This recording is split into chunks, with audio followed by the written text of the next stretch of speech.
All right, welcome. So I'm making this video based on just one question I received in a comment. And I think I might start doing this a little more often. So if you've got a question, don't be afraid to ask it. And while I can't guarantee I'll make a video about it, hey, you never know what may happen. But, and I don't even know if the guy that asked the question will even see this video. Who knows? I suppose that's up to the YouTube gods, right? But here's the question. And if you stick around to hear my answer, I'm confident you'll at least pick up a tip or two, maybe learn something, or come away with some inspiration. So at FF Jeff said, got an idea for a future offering. It would be neat to see how you create and store stock riffs in a DAW or any other recording platform. Oftentimes I'll noodle around and come up with some strong riffs, but I don't know how to capture and organize them to build on for later. Got any recommendations? So I said, cool, what DAW do you use? Assuming that he was using a DAW, and I just wanted to know, I'm a Pro Tools user, and should I just go for it with that approach, or should I make it more general for all DAWs? Which this information is general for all DAWs, so it kind of doesn't matter. But anyways, he says, sadly, I don't even have a DAW. Are there any good options besides a DAW? Otherwise, it might be time to go ahead and invest in one. Mostly a hobbyist, but feel like if I had the right tools, I could go somewhere with my creativity. I like that attitude.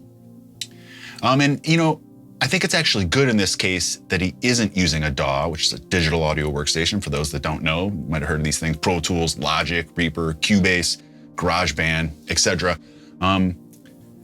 But like I said, I think it's actually good that he's not, because my main method these days is not using a DAW either. I used to, but more on that in a bit. And honestly, I don't really have like a mind-blowing answer for this. A lot of you guys are gonna hear my answer and be like, what, that's it? But again, I think you're gonna come away with something after you hear a lot of what I have to say about this, if you continue to watch. But I don't know about you guys, but for me, my mind is writing riffs and melodies and beats literally 24/7. Just, it's nonstop. Just music through my head. It's like an iTunes, constantly singing songs in my head, coming up with ideas and stuff. And I mean, honestly, I'll get out of bed once or twice a month just to record an idea, because I know if I don't, it'll be gone in the morning. Too many times I'm laying there and I'm like, oh, that'd be a sweet riff popped in, or just a sweet idea, even a lyric idea, even a song title, something like that. And if I'm too lazy to get out of bed, it will not be there in the morning. Just know from experience, even in the car, let's say I'm standing at a stoplight or a stop sign, and I'm gonna make a turn. The blinker, the turn signal, has been the inspiration for so many beats and riffs that, if you're familiar with my music, you guys may have heard. Maybe I'll play an example here. I don't know if I'm gonna use this or not. I'll find out in the edit, but this song right here was written to my blinker, this part.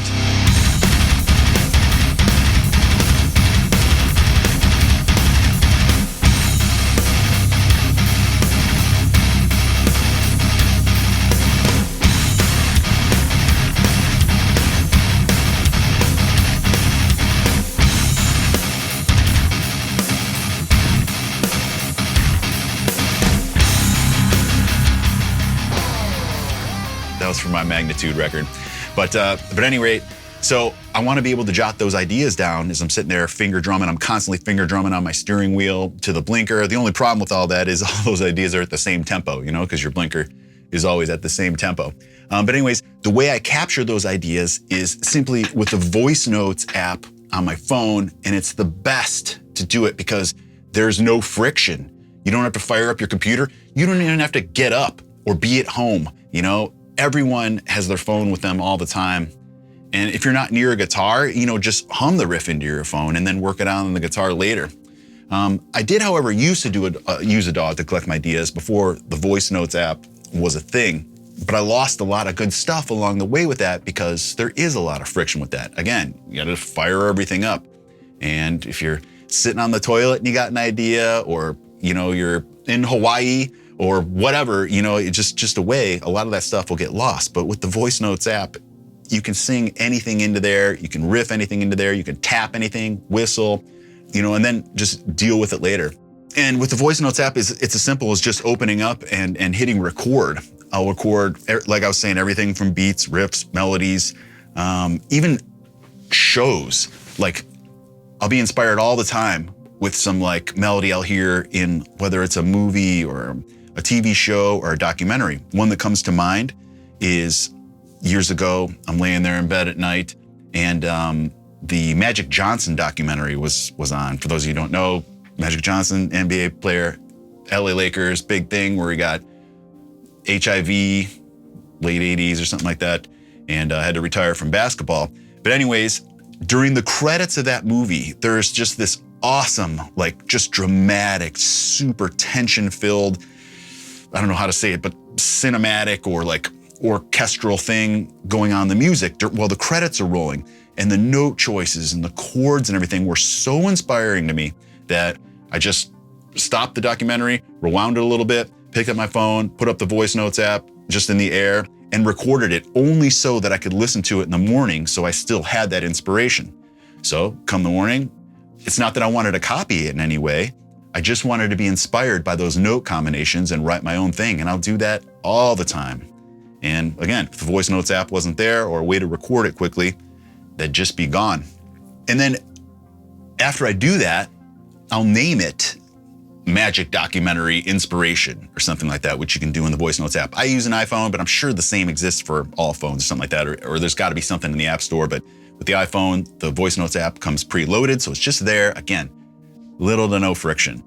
So you asked about like organizing the riffs and stuff like that, and really how they're recorded into the voice notes app is just chronologically. I literally have hundreds and hundreds and hundreds dating back 15 years or more in my phone, hundreds of them. And there isn't really a great way to organize them other than just kind of naming them. And then they still stay chronological, meaning when you recorded it. But they show up by default, at least in the iPhone, with where you were at and the date. So like I've got tons of them in here where it'll say like the name of the grocery store I was at as I had some quick idea and just hummed it into my phone while I was, walking down an aisle or something like that. Or at some restaurant or whatever.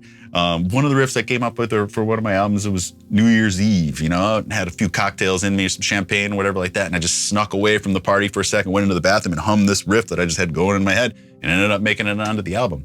Lots of riffs in here as I'm going through sometimes, and I'll get into going through them in a second, but like I'll come up with some riff and I'll be like, oh, that made it to my Elite record or one of my solo records or something like that, and it's just fun, and I'll leave it there, knowing that it started as a voice note in my phone, just some little idea that ended up becoming a full song. But other than naming it, there really isn't any organizational thing.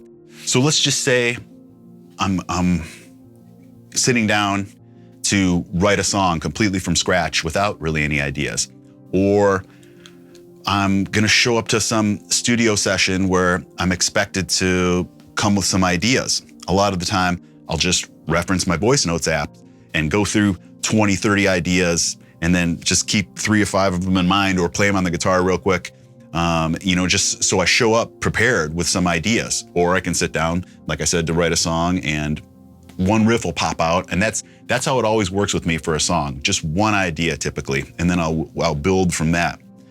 But lots of times I'll just scroll through tons and tons of riffs, because there are so many in there that may be applicable for something I'm going for, a certain feel. Some of them may be thrashy, some of them may be doomy, some of them may be weird, and you could name them like that as well. Doom riff in drop C, thrash riff in E, melodic harmony type thing. So you could try to organize them like that.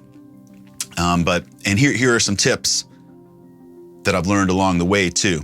I'll always count in the riff. So say my riff is something like dun dun dun dun dun dun dun dun dun dun dun dun. I'll always give myself a 1, 2, 3, 4 dun dun dun dun dun dun dun. And the main reason for that is so that you know what the feel of the riff is, because sometimes you won't remember. Let's just say you start writing. What if that riff was coming in on the and of 3 or the and of 1? For instance, 1, 2, 3, 4, dun, dun, dun, dun. That was on the and of 1, or 1, 2, 3, dun, dun, dun, dun, dun, dun, dun. That was on the and of 3. or it could just come in on the 1, 2, 3, 4, dan, dan, dan, dan, dan. But so many times I've come back to a riff before I learned to count myself in, and I'm like, what's the feel of that? Exactly where does it start? Where did I intend the downbeat to be? And if you're saying, how could you not know that? You don't know how many times that I performed a riff and wrote my own drums to it, and where the downbeat is, like the kick, and then the snare would be 2. Let's just say if that was a 1, 2, kick, snare, and where I had put the kick and the snare, where I thought the 1 was, and then I play it for a drummer, and he thinks it's the opposite for some reason, just the way he happens to hear the riff. And so by counting it in, you're foolproofing that for when you come back to it, and more about foolproofing yourself for later. Oftentimes I'll tell myself after I record the riff, that was in E, or that was in drop C. Yeah, a lot of the time that's easy to decipher, but it saves me time. Did I pick up an acoustic in E in my room somewhere just to get a quick riff down? And, when I sit back down later, I just have that reminder, oh yeah, that was in E. Oftentimes I'll do this as well. I'll explain to myself a little bit after the riff, this was 5th string, 7th fret, into the 8th fret of the 6th fret, down to the 4th fret of the 5th string or something like that, in case I think that there may be some chance that I may have a difficult time deciphering what I had played before or relearning it. Because that's what you're really doing, you're just making these notes to relearn it later. Especially if you just hum the riff or whistle the riff. Again, maybe you're not near a guitar. Most of the time you're probably not, right? So many of my riffs are just hummed in or whistled in or tapped in if it's a beat idea, things like that. So giving yourself some notes or just getting the idea down is point number 1. So you have it and it's in there, you can scroll through it, but then giving yourself some notes for later is always a good thing to do. Okay, so now in terms of then building songs from those riffs, in this case, it is kind of best to have a DAW because you can lay down multiple ideas on top of what you had already done. You can send the voice note to your DAW so it's right in there already, just airdrop it in or email it to yourself and put it in there. And then within the DAW, you can copy and paste, edit, easily move things around, comping, we'll do all that kind of stuff all the time. Like perhaps I put this riff in, which maybe I thought would be like the intro to the song or a chorus or something, but what's it gonna sound like as a verse? And I move it into position for where a verse would be if I have some other riff. You could put 2 riffs together to hear how they're gonna sound. There's just all sorts of benefits to doing that, but learning a DAW is, an undertaking. Learning how to edit and work with tempos and comping riffs together, things like that. So that's a skill, but with the wealth of knowledge on the internet today, there's no better time to start. I mean, there are multiple high quality tutorials out there for every DAW and every practice in terms of, recording, tracking, audio engineering, all that kind of stuff. So I've learned a ton over the years, and so can you if you'd like to. In terms of getting started with a DAW, I recommend GarageBand for Mac users. It comes free with every Mac, so there's no reason not to get started. In GarageBand, you need some sort of interface, which is a way to convert your analog signal from your guitar or microphone or anything like that into a digital signal for your computer. So that's a topic for another time. I do have a video on that though.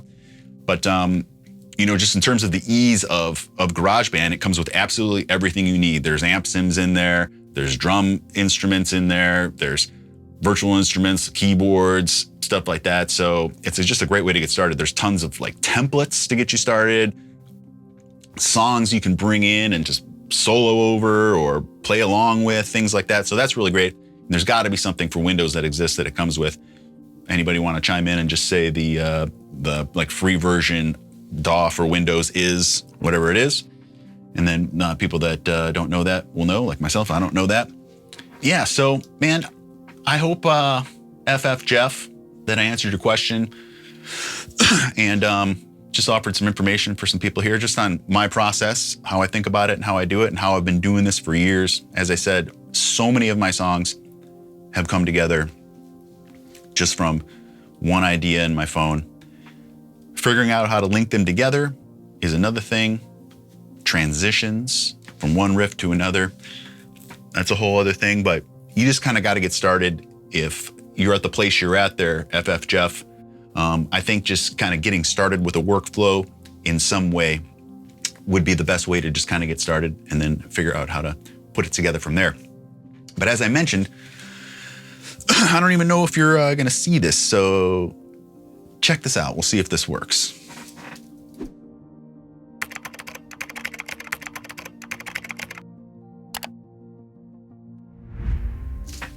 All right, now hopefully Jeff will see the video, but again, you never know. Thanks for watching, everybody. Please subscribe to the channel if you enjoyed this and you're not subscribed already. If you are, I appreciate you, but got loads of material here on the channel, and a subscription is a help to me and just lets YouTube know that you wouldn't mind seeing a couple more of my video suggestions in your feed. I recommend it. So, hey, hope this is cool. And like I said, I plan to do more of these, just one-offs based on a single comment or question that inspires me at the time that I think could be helpful to others. Hope to see you on the next one.